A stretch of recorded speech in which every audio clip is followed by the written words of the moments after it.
My name is Garvey Ellis, and I am 76 years old. I've spent nearly 5 decades of my life teaching American history to teenagers who, more often than not, would rather be anywhere else than in a classroom. But I loved it. Every minute of it. I loved the creak of the chalkboard, the dusty smell of old textbooks, the raised hands, the arguments about the Civil War or Reconstruction, and even the awkward silences when no one remembered the name of a founding father. It made me feel useful, anchored. My wife, Lorna, used to say that I was married to my job even before I was married to her. We met in 1971 at a community fundraiser in Chestnut Hill. She brought cookies. I brought a diorama of the Battle of Bunker Hill. She laughed at me and said I looked like a nervous preacher. I wasn't, but I was smitten. A year later, we were married. We had one son, Justin. He was a quiet boy, brilliant but inward, who grew up in a house filled with books and stories. Lorna was the warmth of the home. I was its voice. We lived in a modest house in the suburbs until 1993, when I came into a small inheritance from my aunt, a reclusive woman who had lived in Vermont with 15 cats and a pension she never touched. Lorna and I decided to build a home, not just a house, a real family home, a place where holidays would echo with laughter, where our future grandchildren would run barefoot across hardwood floors. I oversaw every detail of the construction. I chose the red brick exterior, the stained glass panels for the vestibule, the stone fireplace. Lorna designed the kitchen and garden. We built it on a quiet corner lot just outside Philadelphia, a modest mansion by modern standards, but to us it was a fortress of memory and belonging. I lived in that house with Lorna for 25 years. We hosted Thanksgivings that bordered on chaotic. We had birthdays and anniversaries, we played Scrabble on rainy days and argued over paint colors and politics. We buried our dog, Scout, under the old oak tree in the backyard. Then, 5 years ago, Lorna died. A stroke in the middle of the night. 1 minute she was breathing beside me, the next she wasn't. And just like that, silence became permanent. It wasn't just her absence that changed the house. It was how it absorbed it, how the rooms echoed differently. The refrigerator hummed louder. The wood floors creaked more. The air felt colder. Justin came by less and less after her death. He had his own family, his own work, something in real estate consulting that I never quite understood. His wife, Molly, was polite at first, then less so. She had a clipped way of speaking to me, like every conversation was a chore. They lived in the city, in a rental apartment with 2 small bedrooms and 1 bathroom, and were constantly complaining about the noise, the traffic, the rent. When they asked if they could move into the house, into my house, I didn't hesitate. This house was built for family, I said. It's too big for one man. They moved in within a month.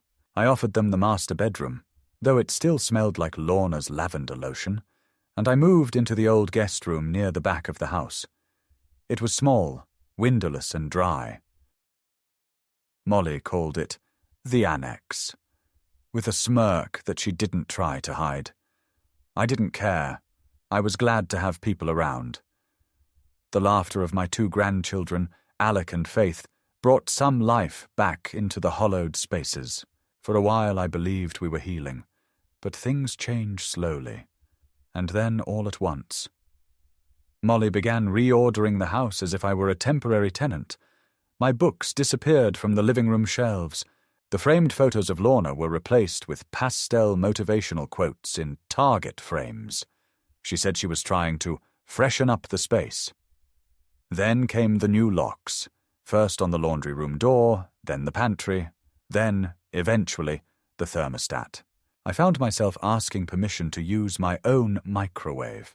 My pension, which was modest but steady, was redirected into a shared family account. Molly insisted it was more convenient that way. Justin didn't object.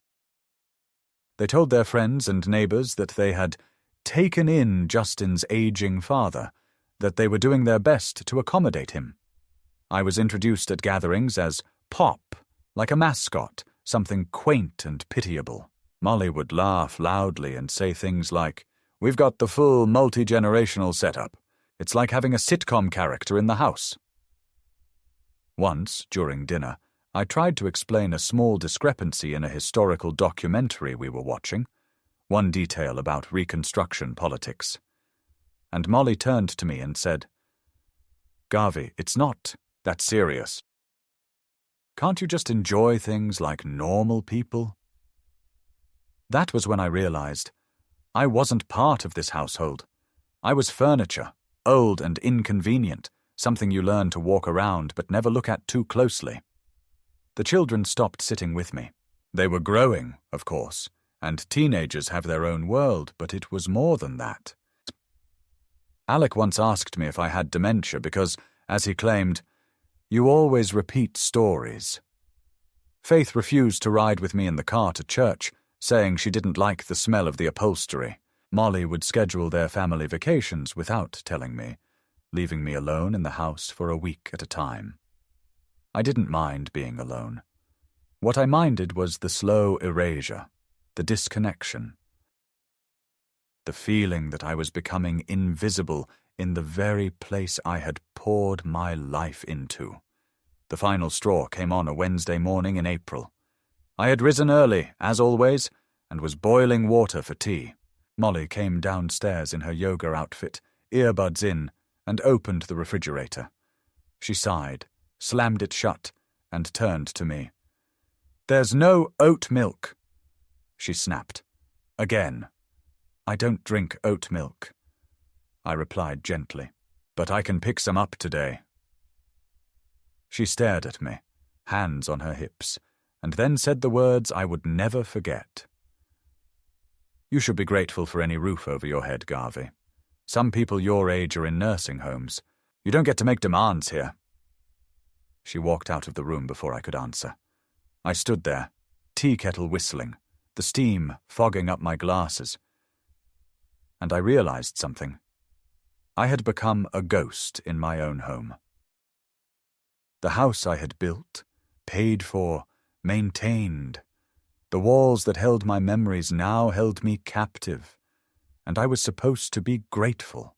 That morning, for the first time in my life, I sat down and made a list of everything I still owned, everything still in my name. I made tea, drank it slowly, and stared out the kitchen window. The tulips were blooming. Lorna's tulips. I remembered how we planted them together the first spring we moved in, how she insisted on alternating colors even when I said it didn't matter. She always said beauty mattered, order mattered, dignity mattered. And I realized I had lost all three, but not forever. Not yet. The morning after Molly's comment settled into my bones like winter damp in an old house, I woke up with an odd clarity. Not anger. No, that had long since calcified into something quieter, something slower and heavier. It was more like a quiet click in my mind, as if something finally lined up, like a gear that had been misaligned for years, snapping into place. I brewed my tea and sat at the kitchen table, the one Molly had ordered custom and which she complained I scratched with my old man elbows. The smell of lemon disinfectant clung to every surface, harsh and unnatural, masking the warm cedar tones of the wood paneling Lorna and I had chosen. I remembered when this room smelled like cinnamon and cloves during December, when Faith and Alec helped Lorna roll out dough for gingerbread cookies, and she would hum softly under her breath, a tune from her mother, she'd said. Now the house felt sterile and sharp, every corner occupied by objects that didn't belong to me. A minimalist clock with no numbers, a teal ceramic fruit bowl with fake lemons, framed quotes like "good vibes only" and "gratitude is the attitude," hanging where our wedding photo used to be. That day, as I sipped my tea, Molly breezed in wearing a long cardigan and faux designer slippers, scrolling through her phone. She didn't acknowledge me at first, hadn't for months without being prompted. I watched her fingers dart across the screen, her brows furrowed. Then, without looking up, she said, "You've got that doctor's appointment next Thursday, right?" I blinked. Doctor's appointment? She looked at me finally, mildly annoyed. "Justin said you needed to see someone about your memory. You've been forgetting things. The stove, the thermostat, where your shoes are. Remember when you left the door open all night?" I stared at her. I had never left the door open all night. I hadn't even touched the thermostat in over a year, because they had set it to eco mode and password protected it. "I don't recall making that appointment," I said calmly. Molly smirked. "Exactly." She left without further explanation, leaving a bitter aftertaste in the air heavier than the tea I hadn't finished. Later that evening, I overheard her talking to Justin on speakerphone in the living room. They assumed I was asleep because I had the habit of retiring early. "He's getting worse?" Molly whispered, voice low but tense. "He stared at the toaster for 10 minutes this morning. Just stood there like he forgot what it was." Justin sighed. "Maybe it's time we start the process. You know, power of attorney. It'll make things easier." "You mean legal control?" Molly replied, and I could hear the satisfaction in her voice. "If he goes into memory care, we'll need access. He's got that pension, plus Social Security. And the house, of course." There was a long pause. "You think he'll resist?" "He won't understand. He doesn't know what day it is half the time." I stood frozen in the hallway, my heart thudding not with fear, but with fury. They weren't just reshaping the house. I could survive that. They were now reshaping me, narrating a version of my life where I was incapable, absent, dissolving. And the worst part was, they were saying it so casually, like it was just paperwork. Like I was paperwork. I didn't sleep that night. I sat in my small room, the one that used to be the crafts room before Molly stripped it of Lorna's knitting and turned it into what she called the annex. I sat in my armchair, the one thing they hadn't touched because it was too heavy to move, and stared at the ceiling fan spinning in slow, ghostly circles. The next morning, I found the attic key. It had been buried in the drawer of Lorna's old sewing cabinet, which Molly kept saying we needed to donate to charity, because it didn't fit the aesthetic. I climbed the attic stairs, careful not to creak too loudly, and opened the narrow door. The air was dry and smelled of dust and cardboard. Boxes lined every wall, decades of our lives tucked away.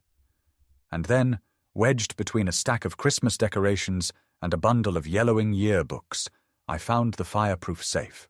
Lorna had insisted we buy one in the 90s after a friend's house burned down. "Just in case," she said. "We stored important things there.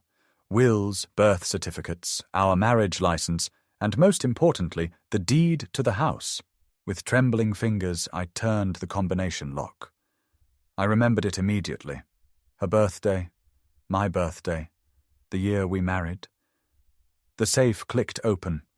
Inside, neatly stacked, were manila folders. I pulled out the one labeled Ellis Residence.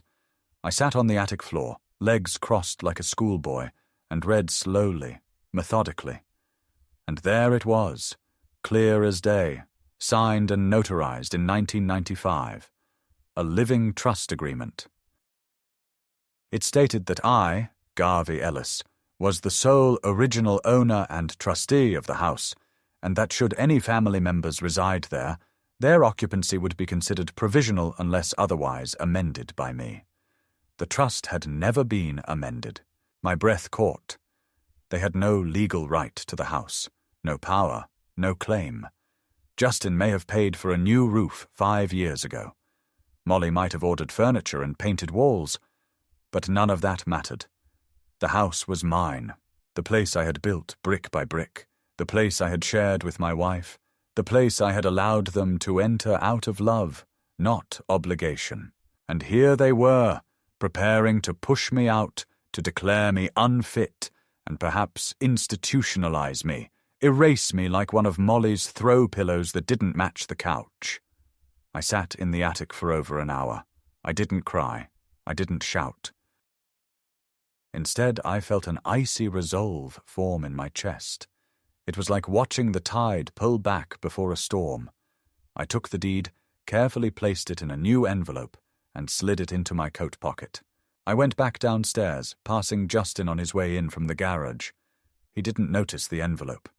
He was too busy scrolling through his email. "Hey, Dad," he muttered. "Don't forget we've got a family meeting Sunday night. Molly wants to talk about next steps." I smiled gently and nodded. "Of course," I said. "I'll be there." Sunday couldn't come fast enough. I spent the next 2 days photocopying documents at the public library and visiting a lawyer I knew from my teaching days. An old friend of Lorna's, actually. He was semi-retired, slow to speak, but sharp as ever. When I placed the trust agreement in front of him, his eyes narrowed. "They have no idea this exists?" he asked. "None," I replied. "They think I'm too far gone to tie my own shoes." He chuckled grimly. "Well, Garvey, I think it's time we remind them who they're dealing with." And so it began. A quiet war. A war not of shouting or slammed doors, but of paper, ink, and memory. Of reclaiming what was mine before they wrote me out of my own story. The house was never just a house. It was everything we had worked for, Lorna and I, and now it was being hollowed out by people who saw me as a burden instead of a man. Let them have their oat milk and faux smiles. I had something better. I had the truth, and I was no longer afraid to use it. The first signs of retaliation from Justin and Molly weren't dramatic. That would have made things easier, more obvious, something to point to and say, "See? Look what they're doing." No, what they did was slower, more deliberate, coated in the sticky veneer of plausible deniability. It began the week after the family meeting, which, unsurprisingly, was not a meeting, but rather a monologue delivered by Molly, flanked by Justin, who sat on the couch like a silent partner in a real estate firm, nodding whenever she looked in his direction. She presented a list of recommendations from an elder care consultant she'd apparently spoken with, without ever discussing it with me. "They say it's important to maintain structure for seniors," she began, as if I were already halfway to being non-verbal. So we've drawn up some basic house rules. Not restrictions, just rhythms to help you feel more supported." I glanced down at the typed list she handed me. "Shared kitchen use will be limited to off-peak hours for safety reasons. No unaccompanied use of the laundry room due to past confusion with detergent settings. All medication to be stored in the lockbox. Access granted daily. Thermostat. Requests must be made through Justin. Noise curfew 9 p.m. And then the final line. We reserve the right to revisit this arrangement should these protocols prove ineffective. I looked up from the paper and said nothing. Molly smiled brightly, as if she had just gifted me a weekend spa getaway. It's just temporary, Garvey, until we see improvements. Everyone needs a little help now and then. Justin didn't meet my eyes. Instead, he fiddled with the hem of his shirt and nodded once, mechanically. I folded the paper in half, placed it on the armrest of my chair, and excused myself. That night, the laundry room door was fitted with a keypad lock. Justin said it was a precaution because Alec had left the dryer running and nearly started a fire. Alec later admitted that wasn't true. He hadn't done laundry in weeks. The next day I tried to open the garage where my tools were kept, only to find the lock changed. "Insurance issues?" Molly explained vaguely. "There's a liability risk if something happens." I asked her what exactly she thought would happen if I used my own screwdriver. She shrugged and said, "It's not about you, Garvey. It's about policies. You'd understand if you weren't so—" She stopped short and looked away, pretending to be distracted by a text message. 3 days later, I woke up and went to make toast, only to find the bread and peanut butter missing from the pantry. Molly claimed we were simplifying the food inventory. "Too many items going stale," she said. "It's wasteful." From then on, the pantry was locked with a chain latch. Molly handed me a little canvas sack with a few labelled food items, instant oatmeal, canned pears, crackers, and said, "This is your shelf now. Let us know if you run out." I stood in that kitchen, staring at her. Her manicured hand rested on the counter, a wedding band glinting under the fluorescent light I had installed myself 25 years ago. I wanted to scream, but instead, I nodded and said, "Thank you." The isolation deepened incrementally, like watching slow erosion. My mail was rerouted. When I asked about it, Justin said they had opted into digital delivery to simplify things. My magazine subscriptions stopped arriving. My phone rang less. Then not at all. When I checked, I saw that voicemail had been deactivated and the call log was empty. Molly told me that telemarketers were clogging the line, and it was for everyone's peace of mind. When I mentioned that Lorna's cousin Clara had been calling every month for years, Molly said, "She can email." Then came the visitors. Or rather, the lack of them.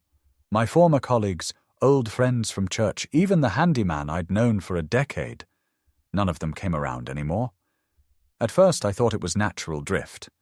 People grow busy, distracted. But when I called my friend Charles, his wife answered. "Oh, Garvey," she said, hesitating. "We tried visiting last week, but Molly said you weren't feeling well and didn't want to be disturbed. I'm sorry. We didn't mean to overstep."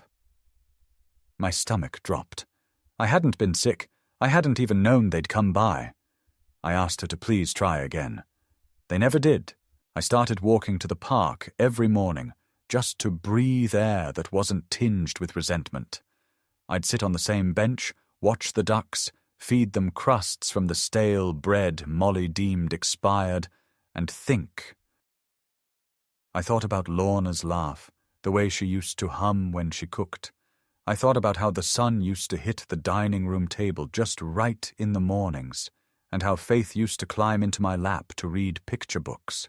I thought about the slow rewiring of reality happening around me. The way Molly spoke to me as if I were already in hospice. How Justin averted his eyes during conversations. How the kids barely acknowledged me. How every object I touched in the house seemed to come with a condition. "Please don't touch that, it's decorative. Please don't sit there, it's white linen.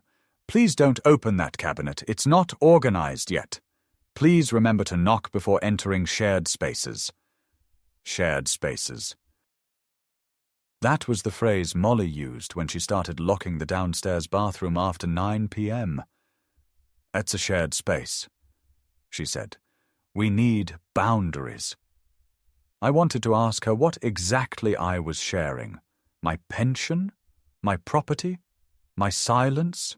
One afternoon, as I returned from the park, I found Alec and Faith in the kitchen, laughing over their phones. They didn't see me at first. Alec was mimicking my walk, exaggerated and slow, hunching his back, dragging his feet, saying, "Oh, where am I? What year is it?" Faith nearly collapsed with laughter. Then she pulled up a video. I caught a glimpse. It was a grainy clip of me in the garden, bending to pull weeds.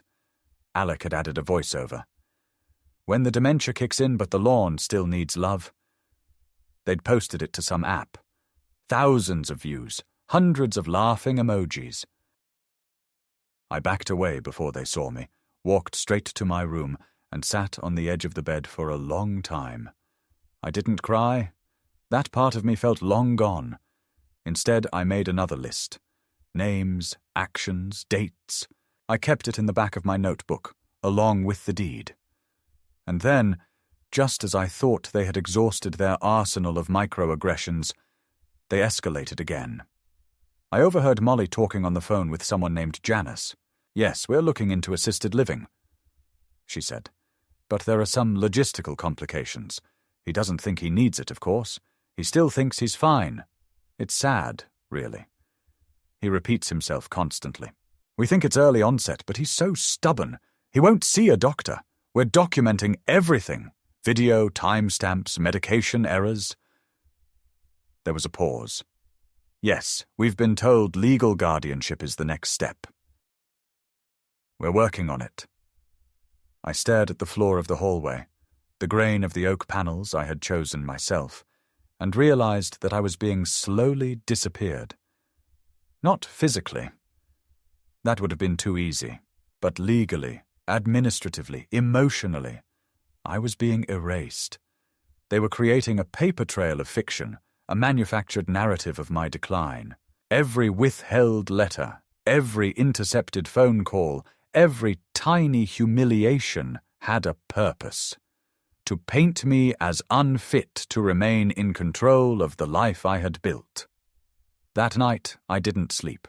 I sat by the window and watched the street lamps flicker, the shadows stretching across the driveway. I thought of Lorna. I imagined her standing beside me, arms crossed, mouth tight. She wouldn't have tolerated this. She would have called a lawyer the moment Molly changed the pantry lock. She would have said, "Garvey, you're not a guest here. This is your home.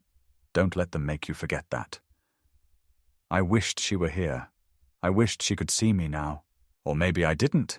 Maybe I was glad she didn't have to witness the slow dismantling of our shared life. In the morning, I began transferring documents to a private file, not just the deed, but bank records, medical statements, receipts, correspondence. I went to a notary and filed a statement of retained legal capacity. I changed the beneficiary of my life insurance policy. I moved my pension payments to a new account. Quietly, methodically, I began to claw back control. And with every step, every signature, every notarized seal, I felt something return to me. Something I hadn't felt in years. Not rage, not sadness. Ownership. The discovery of the living trust agreement in the attic had ignited a fire inside me that had been smoldering under the weight of years of neglect and humiliation. But it was not until the day I sat across from my old friend and lawyer, Martin, that the full reality of what I was up against settled in with a heavy finality. Martin's office, nestled in a modest brick building downtown, smelled of worn leather and faded legal volumes. As he pulled the deed from the folder, his eyes sharpened in a way I hadn't seen in years. "Garvey," he began carefully, "this document changes everything." For the first time, I felt a flicker of hope that was not just wishful thinking but rooted in law and fact. We went over the details line by line, and it was clear. My rights to the house were not only intact, but legally binding. I was a co-owner with full authority. What that meant in practice, however, was a different matter entirely. Martin cautioned me about the complexities of family dynamics intertwined with property law. "Your son and Molly may try to contest this," he said. "They might claim you're not competent, that you don't understand what you're doing. It happens often in cases like this." His words sent a cold wave over me, but they also steeled my resolve. I was not about to be pushed out, not after everything I had built, not after everything Lorna and I had dreamed of when we laid these bricks with our own hands. The realization that I was no longer just fighting for a place to live, but for my dignity and identity, gave me clarity I had lacked in years. That night, I sat in the dim light of the living room, the shadows cast by the fireplace flickering against the walls that had once been filled with laughter and love. The silence around me was profound, oppressive, but my mind was alive with plans and possibilities. I began cataloguing everything, the changes they had made, the doors they had locked, the phone calls they had diverted, and I made notes on how each action had chipped away at my autonomy. I documented the times the grandchildren had laughed at me, the half-truths Molly had told about my health, the whispered conversations behind closed doors. It was painful, but necessary. I understood now that this was no longer just a personal battle. It was a battle against a system of neglect that often goes unnoticed. In the days that followed, I reached out to an elder care advocate, a woman named Rachel, who had been recommended by Martin. Rachel was compassionate, but firm, with a deep understanding of the legal and emotional turmoil many elders face when their families turn against them. She explained the mechanisms of guardianship laws, financial exploitation, and elder abuse, terms I had avoided confronting until now. With her guidance, I started preparing for the inevitable challenges.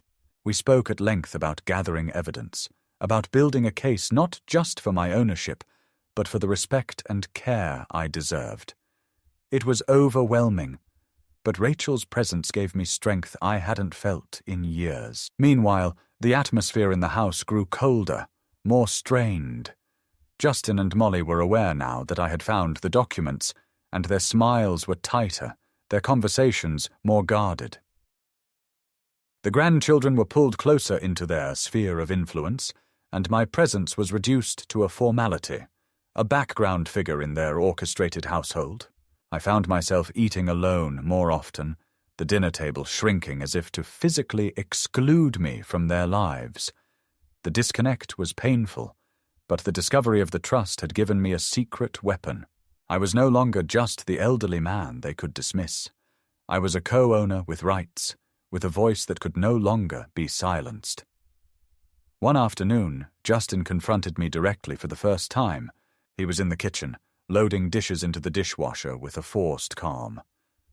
"Dad," he said, not looking at me, "maybe it's time to think about downsizing. You don't need this big house anymore. We can help you find a place that's easier to manage." His words stung, not because of their content, but because of their delivery, patronizing and dismissive, as if I were a child being steered away from a toy I loved. I looked him in the eye and said, "This house is mine as much as it's yours, and I intend to prove it." His face paled, but he said nothing. That evening I returned to the attic and pulled out an old photo album. The pictures were faded, but the memories were vivid. Lorna's smile, our wedding day, the first Christmas in this very house, the children playing in the yard.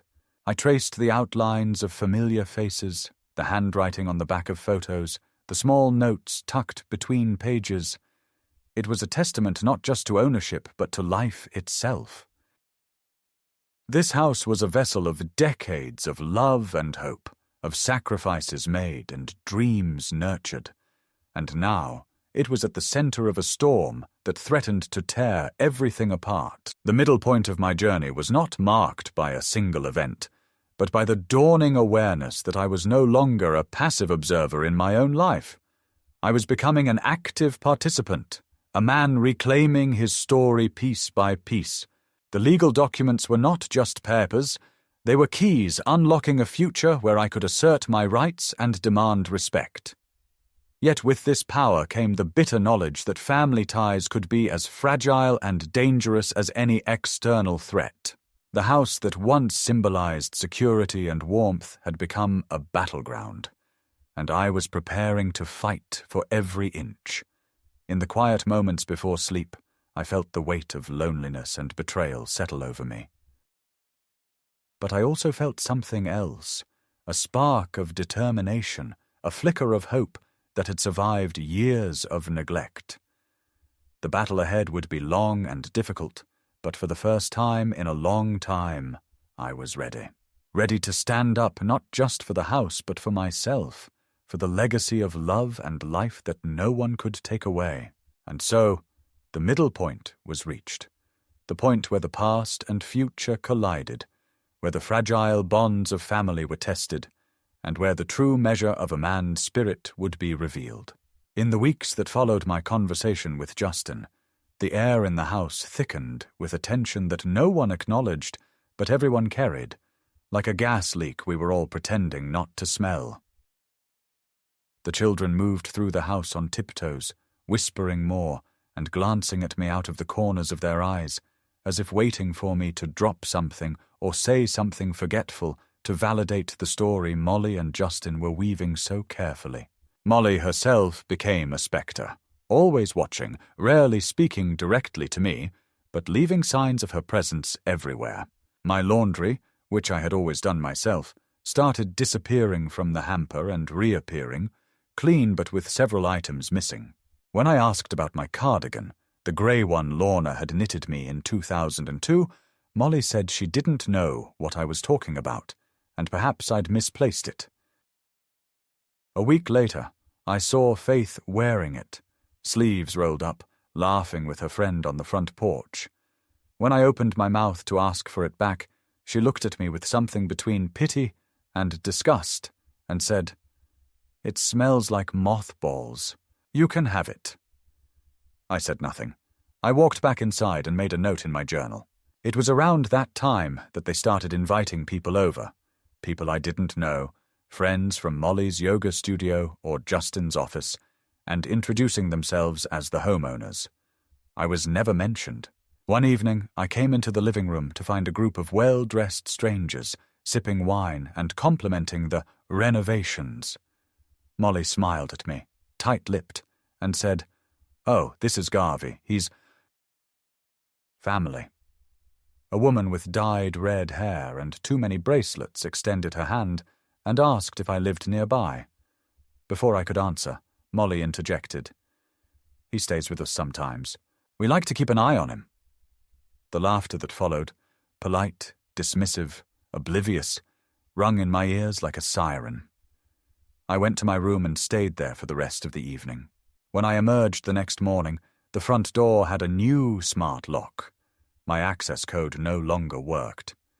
Justin told me it was a system update and that he'd give me the new code later. He never did. The full extent of their plan began to come into focus the following Monday, when a manila envelope arrived in the mail addressed to me. It was from a law firm I didn't recognize.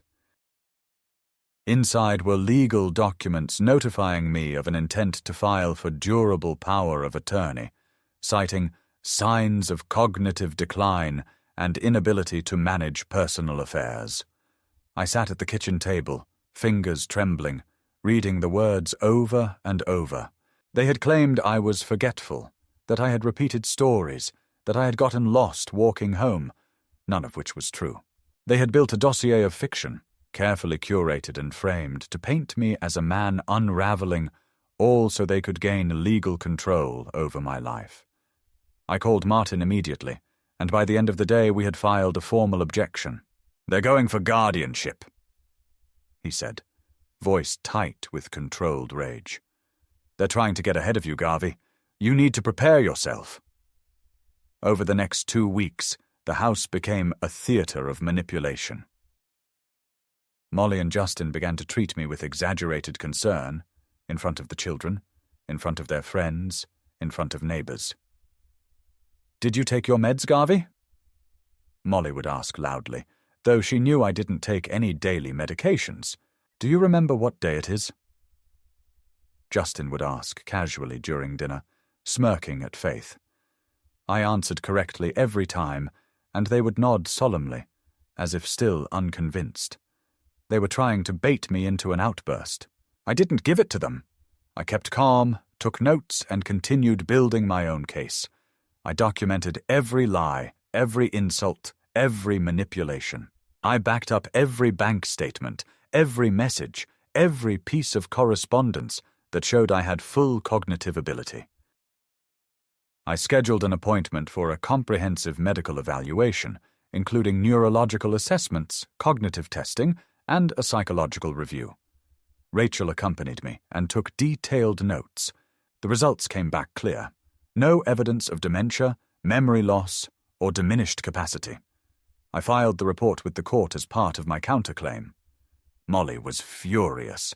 I overheard her screaming at Justin behind the locked bedroom door. "We had everything set up. You said he'd fold." Justin tried to calm her, but I could hear the fear creeping into his voice now. Their plan was unraveling. But instead of backing off, they doubled down. A few days later, while I was in the park, Molly called the police. When I returned, 2 officers were waiting on the porch. They said someone had reported a wandering senior in the area who seemed disoriented. They were polite, but firm.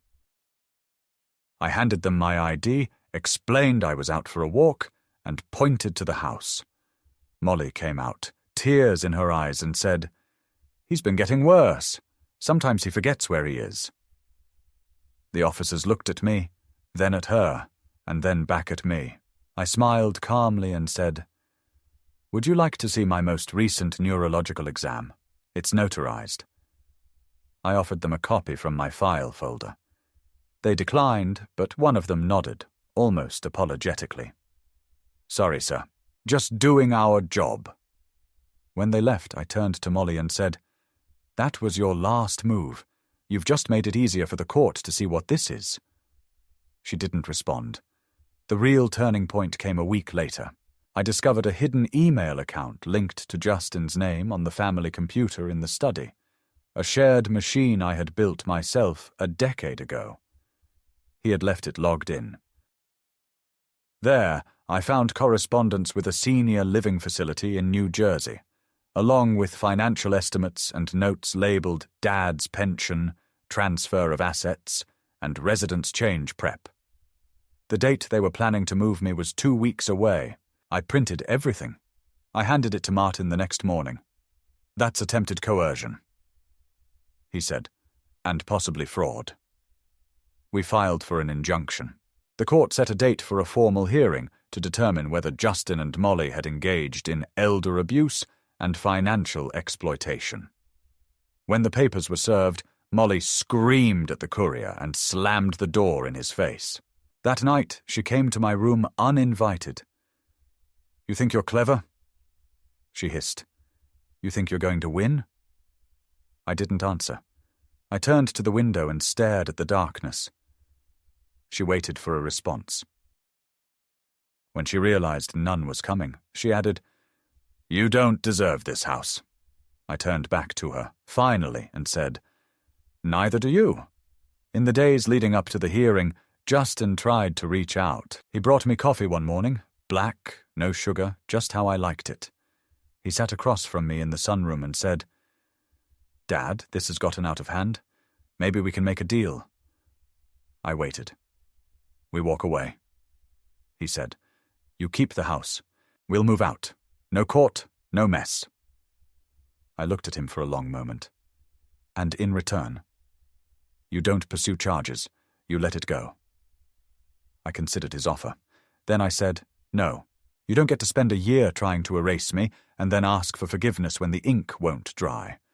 This is going to court, and I'll be there in a suit you tried to throw away, walking upright, with every document in place. You won't take anything else from me." He left without another word. The morning of the hearing, I dressed carefully. I wore my old navy blue blazer, the one Lorna said made me look distinguished, and I combed my hair back, just the way she used to do before parent-teacher nights. Martin picked me up. The courtroom was small but full. Rachel was there, along with a few neighbors I hadn't seen in months, and even Charles and his wife, who gave me a thumbs up from the gallery. Justin and Molly sat on the opposite side, flanked by their lawyer, whose face was set in stone. The judge, a woman in her 50s with sharp eyes, listened carefully as both sides presented their arguments. I spoke clearly, calmly, referencing the documents, the evaluations, the recordings. I told the truth, nothing more, nothing less. When it was over, the judge took only a few minutes to deliver her ruling. The attempt to gain guardianship was denied. The durable power of attorney filing was declared invalid due to lack of evidence. The judge recommended the initiation of an investigation into potential financial abuse. Molly looked like she might faint. Justin stared at the floor. I felt nothing. No triumph, no joy. Just release. That night, I stood in the backyard under the stars and breathed deeply. The house behind me was quiet. I knew the silence wouldn't last. They would lash out again. But I was ready now. No longer alone. No longer invisible. They had tried to write me out of my life. I had written myself back in, and this time my name was in bold. In the days following the court hearing, the energy in the house shifted yet again. Not like a tide pulling back, but like the eye of a storm, quiet, deceptive, heavy with unspoken rage. Justin and Molly didn't speak to me directly, didn't shout, didn't protest, but they moved around me with a deliberate chill, their footsteps clipped, their voices low, their glances filled with something almost feral. They had lost the legal battle, yes, but not their hunger to reclaim power, and I could see it in the way Molly started slamming drawers louder than necessary, or how Justin left the front door unlocked overnight, as if daring something to happen. The tension built day by day, and I kept to myself, spending most of my time in my room, quietly finalizing the next step I had been contemplating for weeks, not just reclaiming my rights, but removing them, my son and his wife, from the house. Entirely. They had made it clear that no truce was possible, that peace would only ever be a facade behind which new schemes brewed. I had no interest in war, but I also refused to live in occupied territory. I met with Martin again, this time not in his office, but at the local coffee shop down the street from the courthouse. I wanted the conversation to be away from files and law books, away from the air that smelled like bureaucracy. I told him I was ready to initiate a motion to dissolve the shared ownership. "You want to push for full sale?" he asked. I nodded. "Let the court force the liquidation. I want out. But more importantly, I want them out." Martin leaned back in his chair and studied me for a long moment. "You know it won't be quick," he said. "They'll delay it, challenge it, stall as long as they can." I nodded again. "Let them try. Every month they drag it out is another month they live knowing I hold the matchbook." Within the week, the paperwork was filed. A petition to dissolve joint ownership and initiate forced sale of the house was submitted to the county clerk. Martin made sure to serve them directly at home. He wanted them to see the envelope land in their hands, to feel the weight of it. What I didn't expect was the level of venom they unleashed afterward, not in court, but in life. Justin began parking his car across the driveway so I couldn't leave. When I said nothing, he stopped speaking to me altogether and started playing music loudly at night, a loop of ambient techno that seemed designed specifically to disrupt sleep. Molly began throwing away things from my room, quietly, stealthily. A book would vanish, a pair of socks, a small framed picture of Lorna that sat on my bedside table.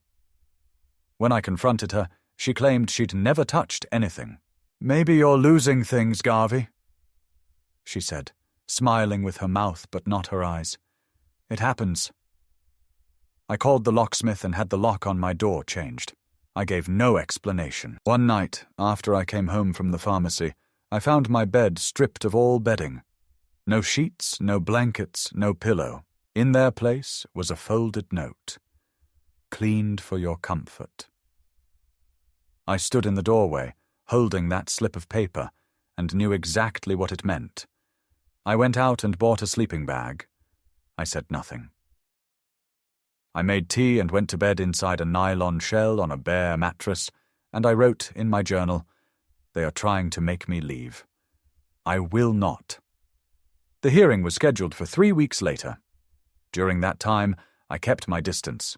I communicated through legal channels only, and when Molly sent me text messages saying things like, "Do you really want to do this to your family?" Or, "You're going to die alone in some apartment, Garvey. We were your last chance." I saved them, screenshot them, forwarded them to Martin.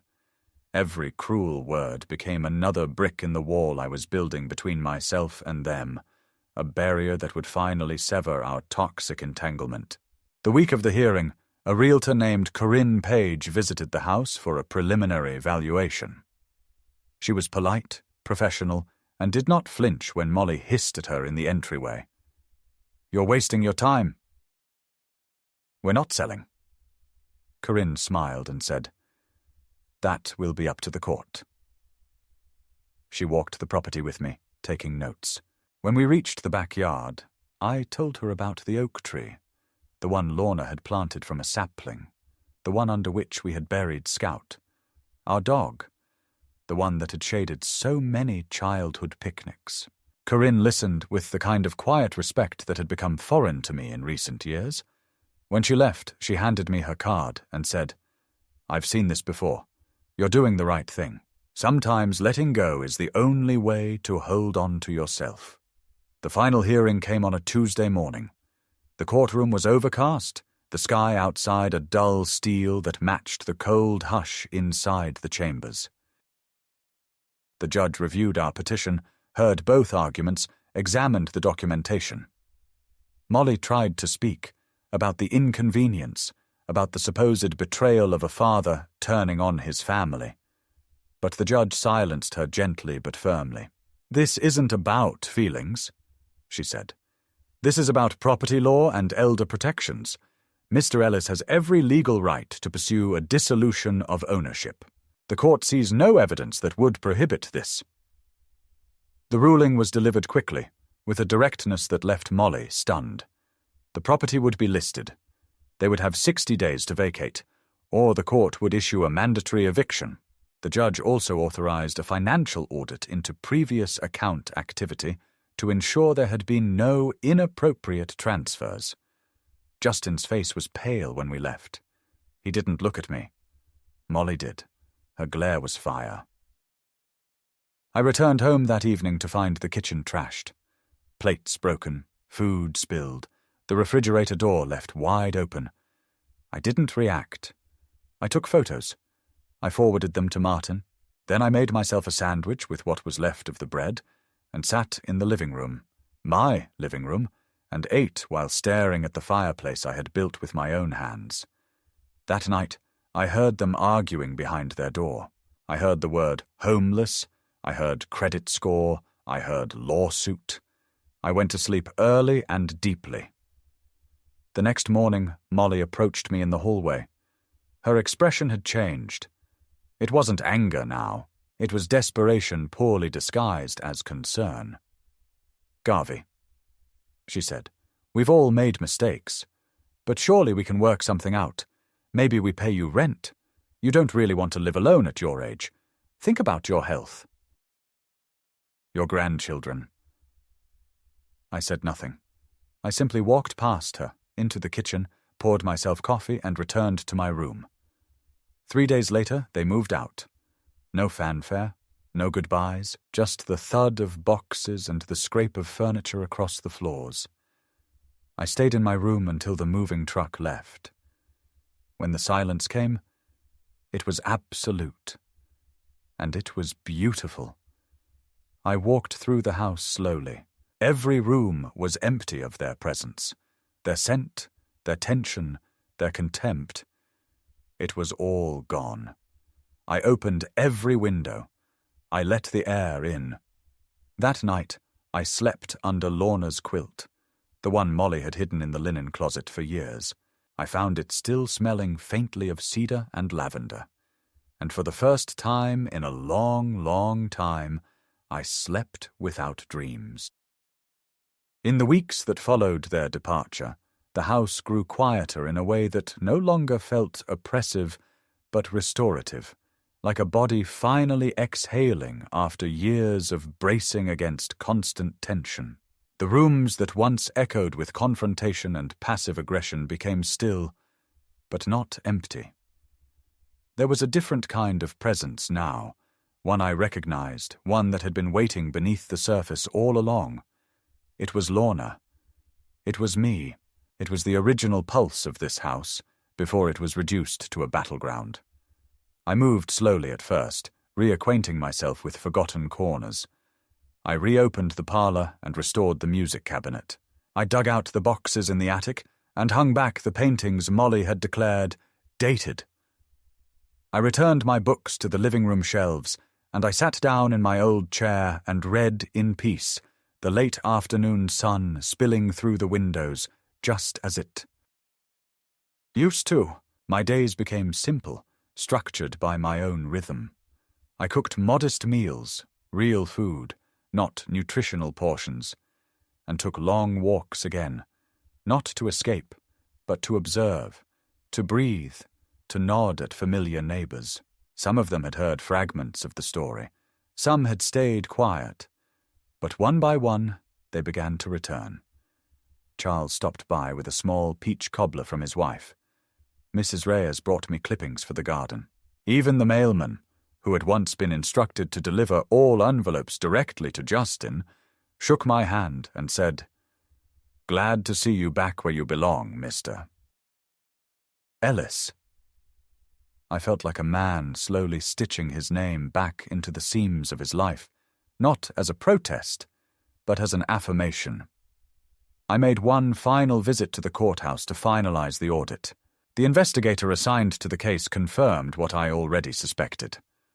Molly had siphoned a portion of my pension each month into a shared household account, and then used it for personal expenses, spa treatments, boutique purchases, even a weekend retreat at a so-called wellness resort. The court sanctioned her with a repayment plan. I declined to pursue criminal charges.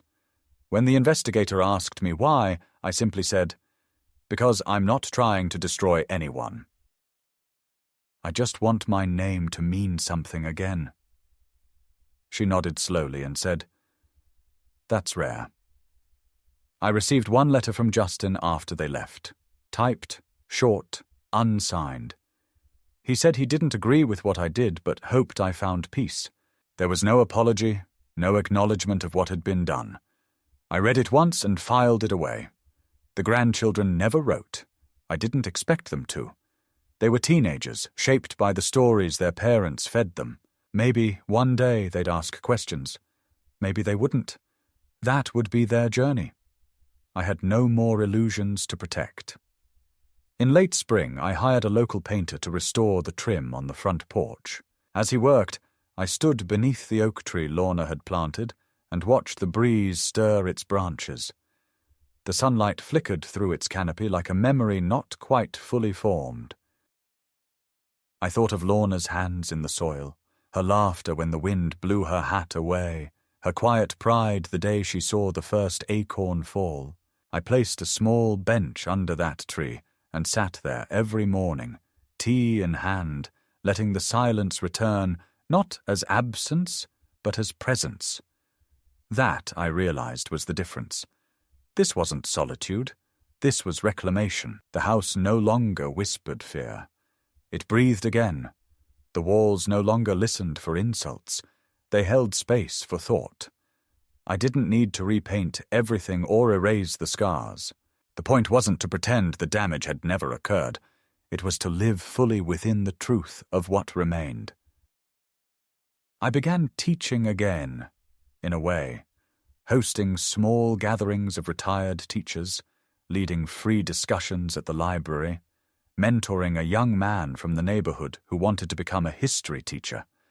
My voice had never stopped working. It had only been silenced.